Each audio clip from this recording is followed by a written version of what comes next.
Ooh, I'm dark.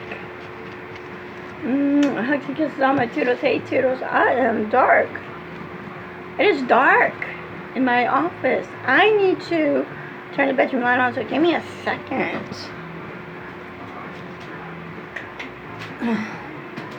Is that a little... Oh my god, now I'm like a blotchy red. Okay. Finishing chapter 1 on The Greatest You. I noticed a lot of people want me to read this book. I am going to read this makeup book. I have not read it myself, so don't think I have not read it myself yet, so I want to, I know a lot of people says to do the makeup book and not the Greatest You book, but I want to try to finish the Greatest You book anyway and work on the other one. So, oh, excuse me. Here we go. All of us need, okay, it's time for a brutal honesty. So y'all need to be like brutal honesty to honesty to yourself. That's hard to do. I am trying to do what my doctor says, and I have not been doing it. Thanks to my husband, he hasn't made it easier either. I have a kidney infection, like I said last time, and I have to cut down on soda water drinking. Well, I have this one that my cousin had actually bought me the Sunday, and it's already Tuesday, and I've been sipping a little bit on it, but not a lot, just so I can get it out of here. And yeah, and Sunday, my husband, was it Sunday? Yeah, Sunday my husband goes out, and he buys some hamburger buns to go with dinner. Some Swiss cheese, because he knows how much I love Swiss cheese. Buys me a 12-pack of Diet Cokes. No one, the doctor said no sodas. But the doctor did say I can have a soda every once in a while, but not all the time. So I've been drinking lots of water. And I've had a lot of people say that I've actually lost weight. My face ain't as fat. My body's not as fat as it used to be. And I'm like, I'll say so. I don't see it. But of course I look at myself every day in the mirror too. So.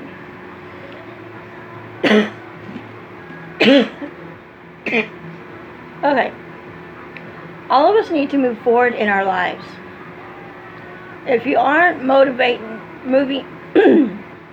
you ain't moving forward, if you aren't going more to reach your goals, setting new ones for yourself, and trying your best to live in the fullest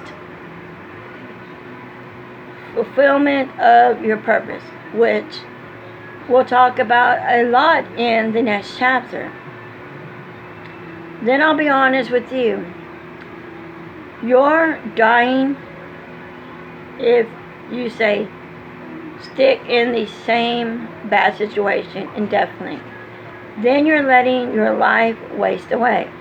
On the other hand, if you take even a tiny step forward every day, even if you have to crawl, you're making progress towards becoming the best version of yourself, to being the greatest you. There's only one way you can take these steps through. You have to be real with yourself. For me to take baby steps is good because I am actually, with the doctor saying no sodas, I've been taking baby steps. I know I went 4 days without a soda, and the 5th day, which was Saturday, well, Friday I asked my husband. Friday would have been I went 4 days. Friday would have been 5th day. And I said, if you go get cigarettes, can you please get me Diet Coke? I haven't had one in 4 days. Well, I didn't get one that day because he didn't need cigarettes. But Saturday, we went out. Like, if you saw my video, I posted where I went to Fry's and whatnot. I got a soda that day, stopped and put gas, got me a Diet Coke.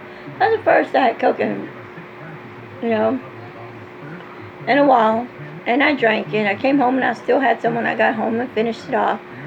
I didn't want more sodas. And then Sunday, my cousin buys me the soda I'm drinking now, which I'm surprised it's even lasts me this long. And then my husband buys me a 12-pack. I can drink a 12-pack of sodas. I was gouging down a 12-pack of sodas in 3 days. That's bad. That's not good for you. And yesterday when my husband came home from work, the sodas were still there. He goes, "Yeah, I didn't open them yet." I said, "I'm still drinking on the one your cousin bought me." Well, our cousin. And he was shocked. And I'm still drinking on it. And I have it sitting out, because I drank a little bit this morning with my pancakes. I said, I'm just a little bit, and whenever he goes to work, I go in the bedroom, I get me a water bottle, I sit there and drink on water while I watch Young and the Restless and Bold and the Beautiful. And anything else that I have recorded that I recorded the night before and stuff, and I get things done. But it is so hard when you are addicted to something. It's hard to quit. For me, I used to smoke, yes, when I was married to my first husband. But I'd only have one cigarette a week. That was it. But I had a cartons. I had like a bunch of cartons. And when my ex-husband left me, I told my neighbor, I was actually babysitting his kids, and his neighbor, he was living with my ex-father-in-law, and I said, "Hey," it was, "what's up?" And I said, "Come here, I want to show you something." I showed him all the cartons of cigarettes I had, and I said, "Look, I'm giving you this half a pack now. I just want one cigarette to smoke. I'll give you a pack a day. You tell anybody they're here, I'm going to beat your butt." But I didn't say butt, I said the A word, but "I'm going to beat you up." He says, "Okay." He never told nobody, and they were still there, and they lasted. And the day that I left, I told him to come in the house. I got this little bag and put the rest in a bag. And my oldest brother was there, and I say, "Do you smoke? Would you smoke this brand?" And my oldest brother was helping me move, and he said, "Yeah, I'll smoke this brand as well." And I never told the guy I was dating at the time, Joe, that I had him, because Joe smoked too, but I was giving him, the mic, and I had more. And I told my brother, because I had there was 4 cartons left, and I said, "I'll give 2 to Mike and 2 to you, Randy." And I gave 2 to my brother and 2 to somebody else. But other than that, everything was good. Okay. I'm sorry. My shoulder blade itches. I always keep a back scratcher in here. Let's work on this together. I want you to take some time right now to make an honest assessment of where you are in life. For example,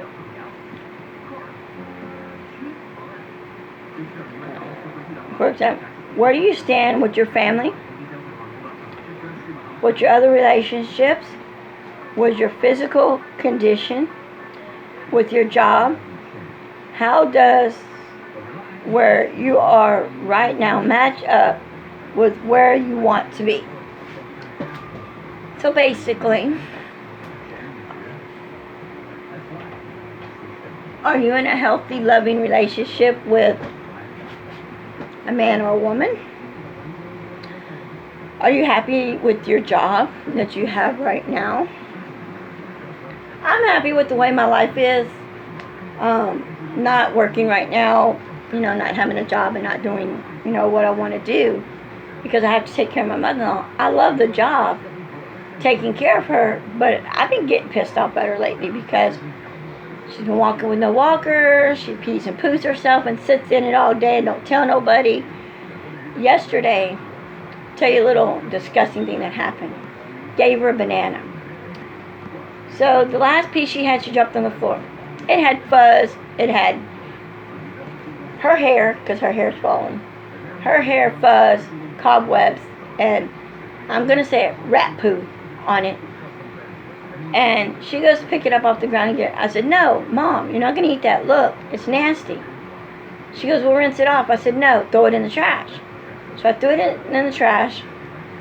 Everything was good. And she finished whatever else she had that she was eating.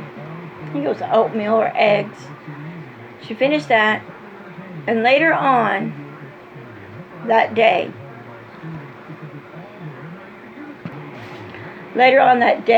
I was in my room watching TV, and I came out to check on my mother-in-law, and she had dug the banana out of the trash, and she was eating it. And I said, when you get diarrhea today,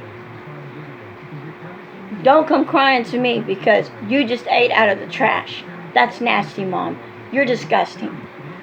And I looked up, and she got mad about what I said. I looked up at the sky, and I said, Lord, thank God she's not my real mother. She is just my mother-in-law. Because my real mother would not dig in the trash and eat nasty like this.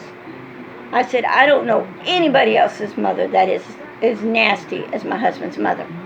She's disgusting.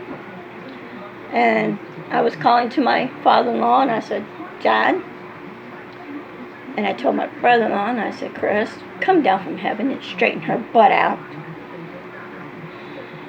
But it didn't work. I've always heard that one person you should never lie to is your astrologist, I guess that's what it's called. If you're about to go into surgery and you tell the guy putting you under that you haven't had a drink in a year, even though it took 6 shots the night before, your anesthesiast can give you the wrong dosage and do some serious damage. Well, I would say there's one reason. I would say there's one other person you should never lie to, and that is yourself. The reason is pretty much the same. If you're trying to make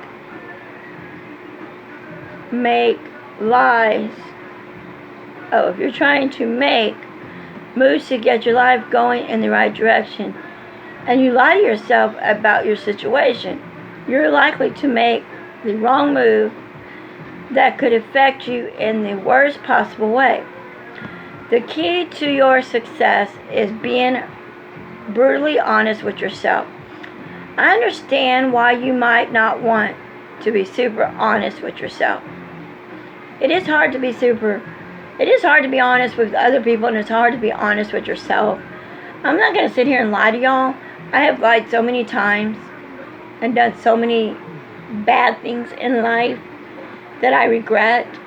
I remember one day, I think I told the story before, I went into Walgreens and I was going to buy makeup because I had money and I wanted to buy, makeup to go in my collection, and I ended up stealing a Milani lipstick.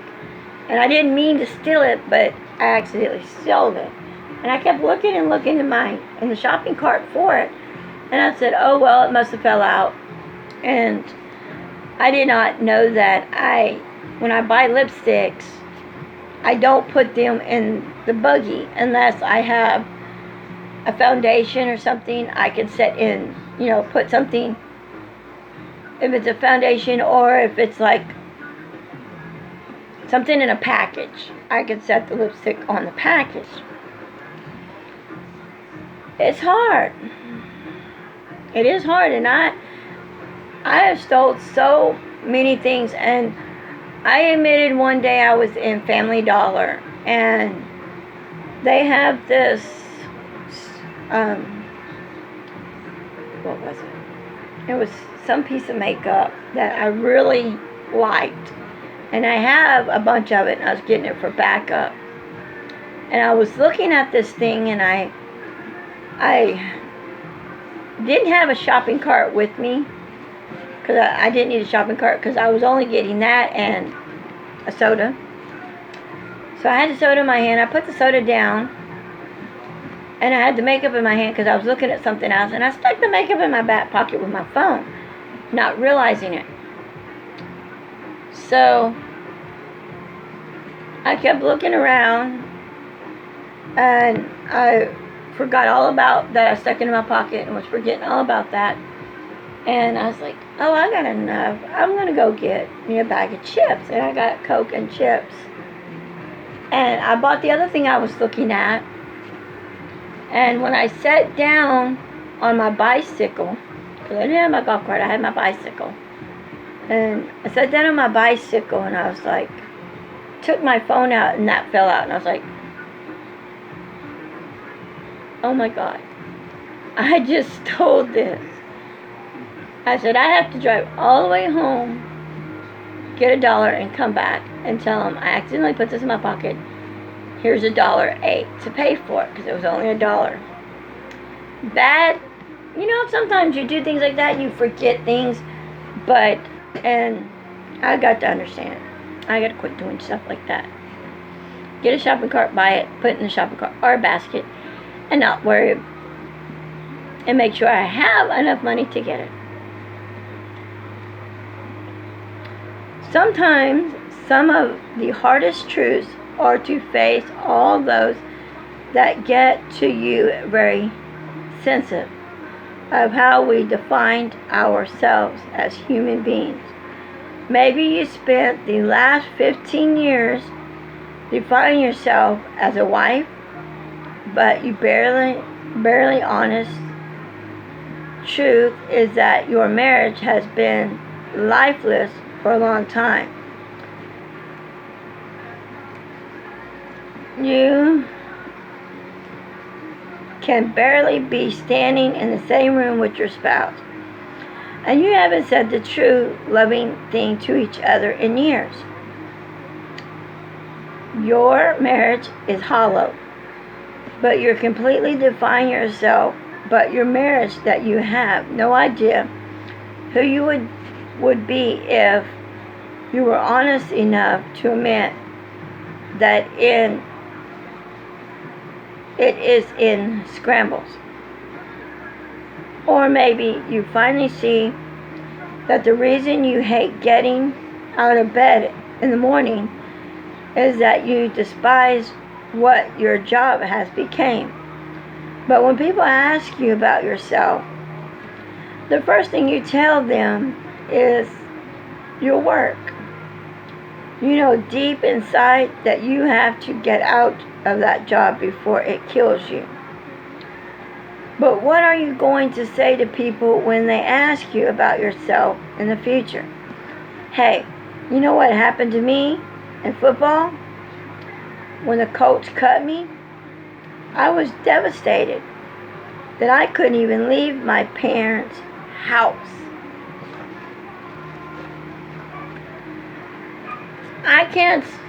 I'm not going to say my marriage is bad. My marriage is pretty good. My husband always tells me he loves me. I don't consider you have to say I love you all the time to the person. I know the day that I quit telling my husband I don't love him, or I quit having sex with my husband, or quit kissing and hugging and loving on him and doing things for him, then I know that I am falling out of love with him, and there's never going to be a me and him. And it's like I told you about the guy that had a crush on me. I know it devastated him. He told me he loved me, and he wanted to know why I couldn't say it back. And I said, I can't tell you I love you back because I don't love you. I cannot tell somebody that I love them if I don't love them. I can't. And I know a lot of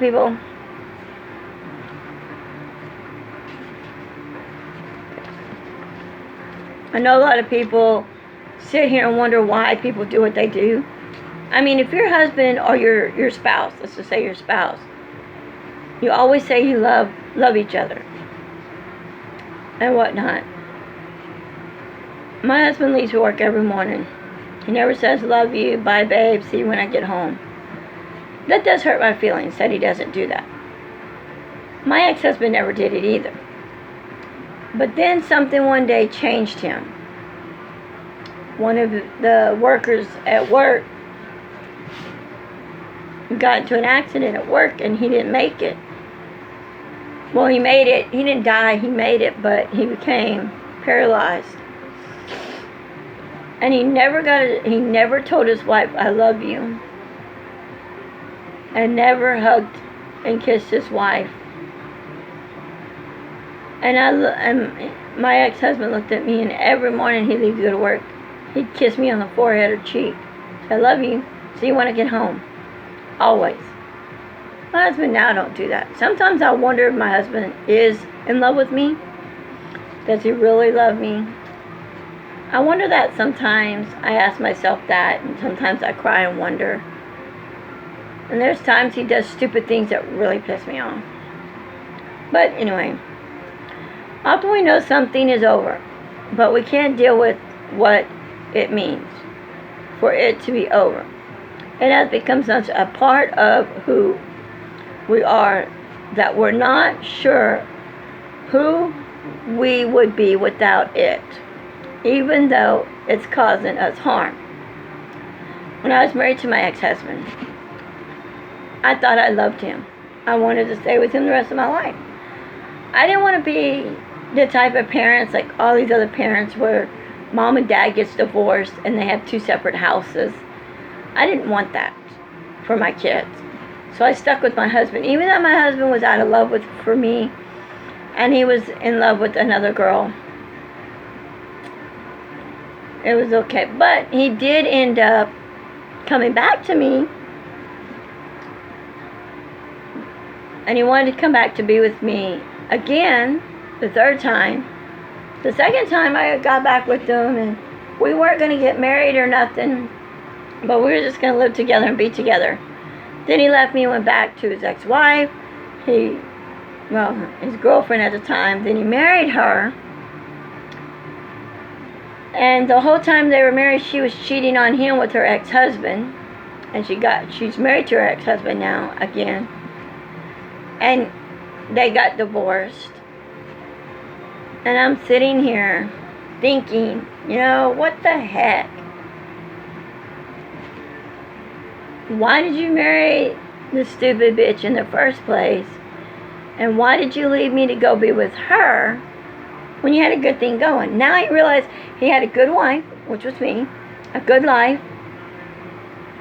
Someone who loved him and cared for him and did everything for him like I do for my husband now.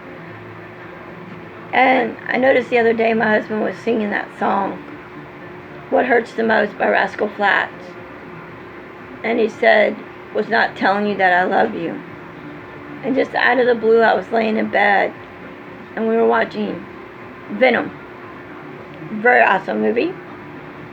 And it went over and he looked at me and he says, I love you so much.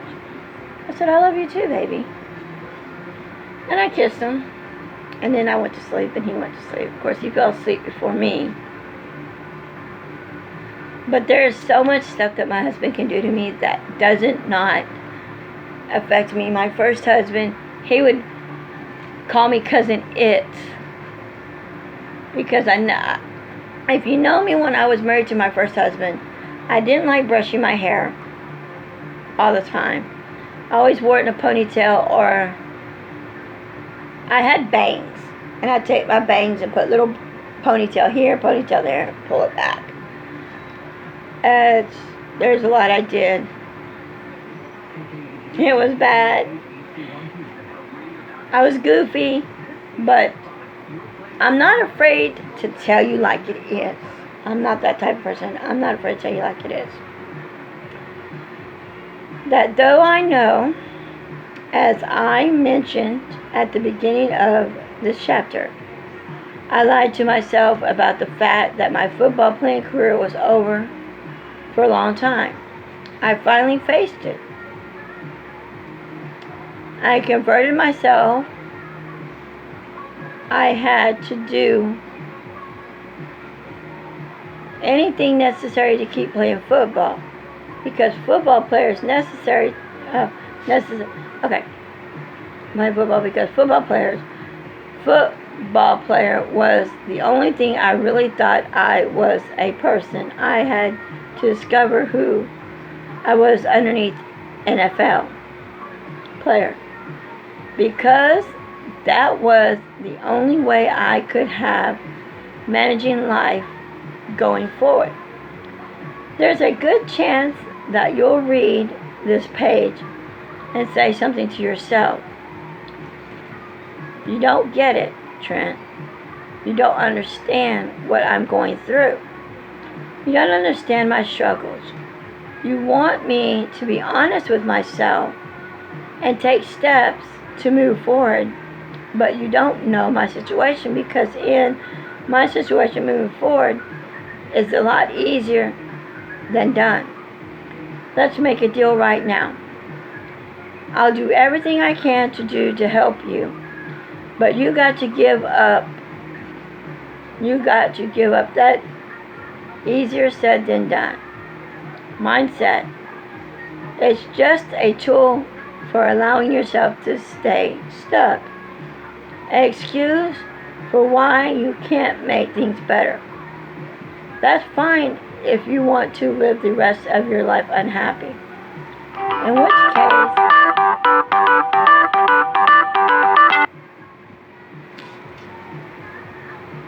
In which case, I'm not sure why you're reading this book, but easier said than done.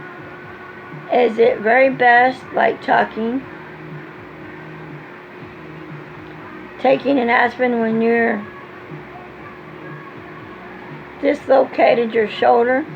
It might be a tiny bit helpful, briefly, but the pain is still going to be there, and the curse of the pain isn't going to get better until you give it some satisfaction and attention.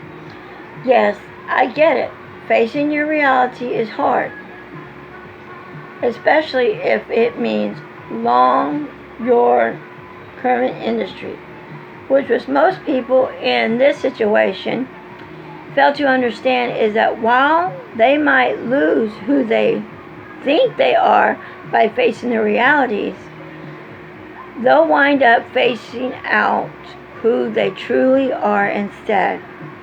There's a very good chance that the things you're hanging on to isn't who you were meant to be at all. This is probably a good time to tell you about how I became involved with motivation speaking. On that note, yesterday I found a thing I bought when I was living with my mom after I left my first husband. And I was keeping my son's things for Social Security, my bank statements, my bills and stuff like that in there. And it said my ex-married name, Chapman. I was like, I don't need all this. This is old stuff. So I cleaned it out, threw it away, gave the box to my husband and said, the file box. So we're going to start keeping our bills in here. And I said, this weekend we're going to fix it. And we're going to put the bills in here. We're going to label these and write what they are, label it, and start putting the bills in there. And I told him, I said, I'll figure out labels and whatnot for some of it. And we'll figure out what we want to put in there. We'll label it, fix it, and start keeping the bills in there. He said, okay. So that was pretty good. Now, are you scared? Let me say this right at the top. The first time someone suggested that I speak in front of an audience, I thought he was mistaking me for someone else. Speaking was my biggest fear. Mine was too until I started making videos. I realized I'm not alone. Many studies show that people fear public speaking more than they fear dying. As they say, people would rather be in a casket than giving and knowledge. At the same time, I had to do something to motivate forward in my life. I knew football was over, but I was hanging on to it out of fear and the belief that if I was lost, I would lose my life. Would people still love me? Would they still support me? Will they still talk about me? Would I even really exist? I kept to myself. I was a loner. I really didn't want, I had friends, but I didn't want to be a center of attention. But then I also wanted the popular girls and guys to notice me. And of course, that didn't happen. A guy I knew from Baylor named Jonathan Evans invited me to do my first major speaking announcement. Engagement. My first thought was, he's tripping. I'm a football player. I'm not a speaker. But he told me that it was true, that I had something inside of me that I didn't even know about. Something that could see about me, that I could see about myself. I'm going to give you an opportunity to speak at my church, he said. I was so afraid that I immediately came up with 3 questions I was sure would end this entirely expected conversation. I was going to do so many of us do when faced with an opportunity to change our lives. We gave ourselves reasons not to be great. We live in eliminations. We think about all the reasons why you can do something. Who am I speaking to? I asked. A bunch of teenagers. My eyes flew open. I'm out of it. There's no way I'm doing my first speaking engagement in front of a bunch of teenagers. I remembered what I was like as a teenager, and I imagined standing in front of a group of people who were like I was back then, looking bored, as if they'd rather be anywhere else but on Earth. Jonathan called me. Are you scared, Trent? No, I'm not scared, I said. I definitely thought I was at least a little scared. All right, let me ask another question. How many am I speaking to? 5,000. 5,000 for my first speaking engagement? No, I'm not doing it. Jonathan got this little smile on his face. Are you sure you're not scared? I'm telling you. I see something in you that you don't even see in yourself. You got to do this. It wasn't about to admit how terrifying I was, all standing to sound to me. I began to process the information. I had, 5,000 teenagers, I could talk football. That wouldn't bore them too much. I'll go on stage for 5 minutes and then get off. Okay, one more question. How long am I speaking for? You're speaking for 5 minutes. He may as well have said 5 hours. Bro, that is way too long. What am I going to say? I'll give you 2 minutes. That's it. 5 minutes, do it, Trent. You'll be great at it. This entire conversation had thrown me off, but I had to acknowledge that people had been struggling similar things to me for a very long time. Even when I was a kid, people told me that they saw me in front of a big crowd inspiring others. I thought they were talking about me catching touchdown passes in a big game. But maybe they were something more to life. As you really know, that speaking engagement went great, even though it was one of the most fearful, confidence speaking things I've done. It turned out to be the most impactful for my life. I don't think I even had an audience so locked in. The kids weren't even blinking. After they asked me all kinds of questions about my life, about dreams, about purpose. They saw me as someone who could help them get the most out of their life. I was shocked by their response. Now, this doesn't get me all the way to where I had to go. I still had to come face to face with the situation.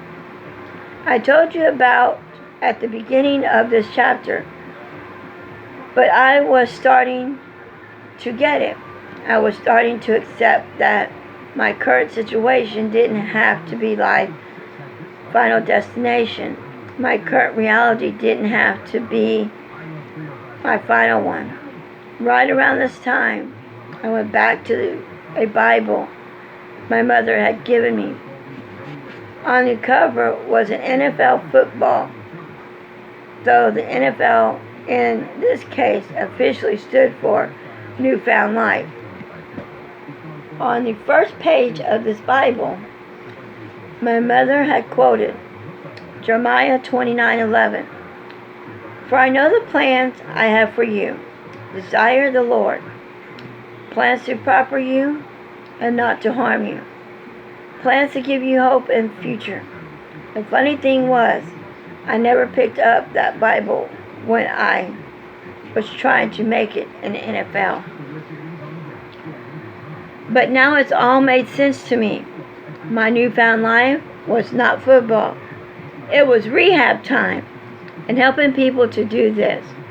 The scripture fueled my faith more than anything. Reading the Bible is good. If you notice, when I had my office downstairs, I had Bible verses on the back of my wall, which was great. Taking the first step to winning this war.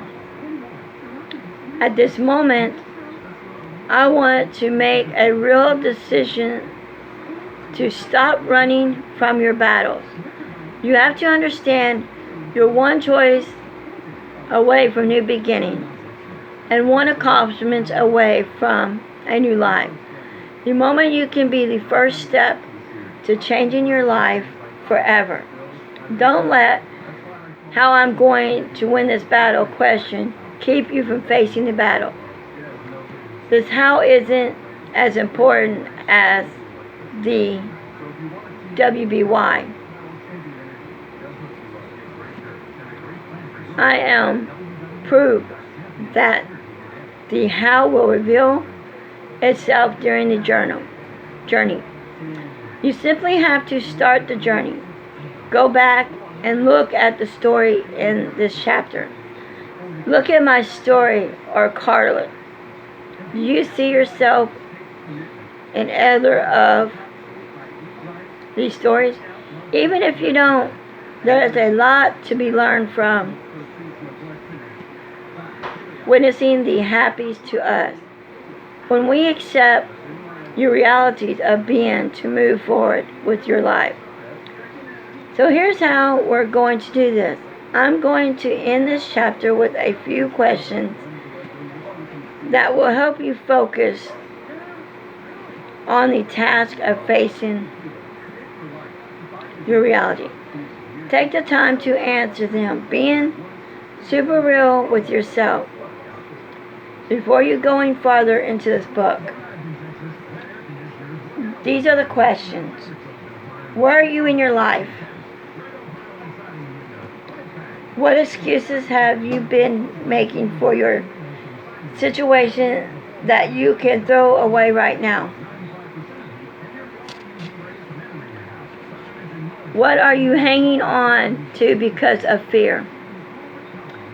What is the biggest lie you're telling yourself?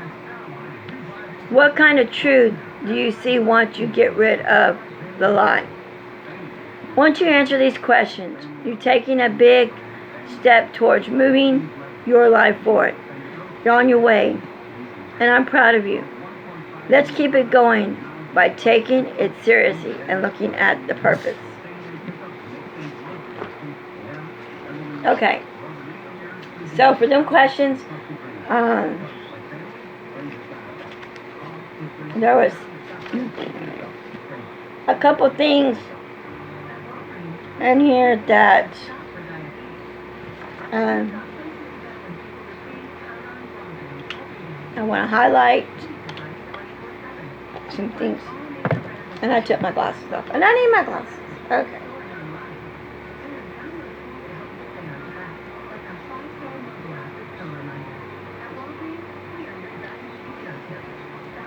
So you're trying to figure out, I know you're trying to figure out your life. And it is hard doing this. It's not kind of that hard to figure out your life if you really sit down and motivate yourself. If you sit down and motivate yourself, I know you can do it.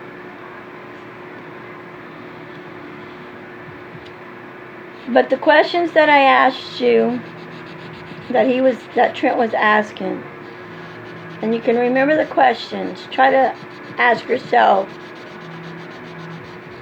and try to figure out the answers to the questions that were asked. Try to figure that one out. Alright guys, that's it. Until next time. You can like, comment, and subscribe. I will start reading this book as well.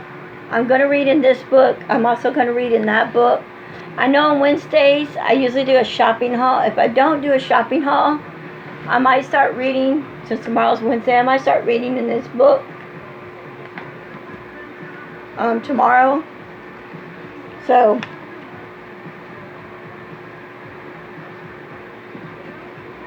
until next time guys, bye.